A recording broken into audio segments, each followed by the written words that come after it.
ഇറാനുമായുള്ള എണ്ണ വ്യാപാരത്തിന്റെ പേരിൽ ഉപരോധം ഇന്ത്യൻ കമ്പനികളെ ബാധിച്ചിരിക്കുകയാണ്.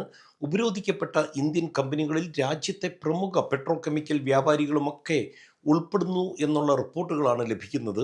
ലോകമെമ്പാടുമുള്ള 20 സമാന രീതിയിലുള്ള സ്ഥാപനങ്ങളെ ഈ ഉപരോധ നടപടിയുടെ ഭാഗമായി ലിസ്റ്റിൽപ്പെടുത്തിയിട്ടുണ്ട്. ഇറാനിയൻ പെട്രോളിയം, അതുപോലെ അവരുടെ പെട്രോകെമിക്കൽസ് എന്നിവയിൽ വ്യാപാരം നടത്തിയതായി ആരോപിക്കപ്പെടുന്ന കുറഞ്ഞത് അര ഡസനോളം ഇന്ത്യൻ കമ്പനികൾക്കെതിരെ അമേരിക്ക ഉപരോധം ഏർപ്പെടുത്തി.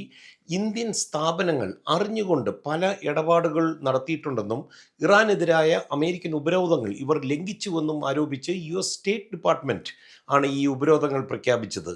2024 ജനുവരി മുതൽ ഡിസംബർ വരെ $84 മില്യൺ വിലമതിക്കുന്ന ഇറാനിയൻ പെട്രോകെമിക്കൽ ഉൽപ്പന്നങ്ങൾ ഇറക്കുമതി ചെയ്തതായി ആരോപിക്കപ്പെടുന്ന അൽകെമിക്കൽ സൊല്യൂഷൻസ് പ്രൈവറ്റ് ലിമിറ്റഡ് ആണ് ഇത്തരത്തിൽ ഏറ്റവും വലിയ ആരോപണം നേരിടുന്നത്.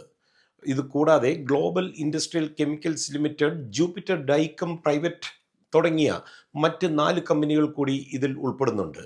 ഈ കമ്പനികളുടെ അമേരിക്കയിലുള്ള അവരുടെ ആസ്തികൾ മരവിപ്പിച്ചിട്ടുണ്ട്. അതുമാത്രമല്ല, ഈ കമ്പനികളെ നിയന്ത്രിക്കുന്ന ഏതെങ്കിലും പൗരന്മാരുണ്ടെങ്കിൽ അവരുടെ ആസ്തികളും മരവിപ്പിച്ചിരിക്കുകയാണ്.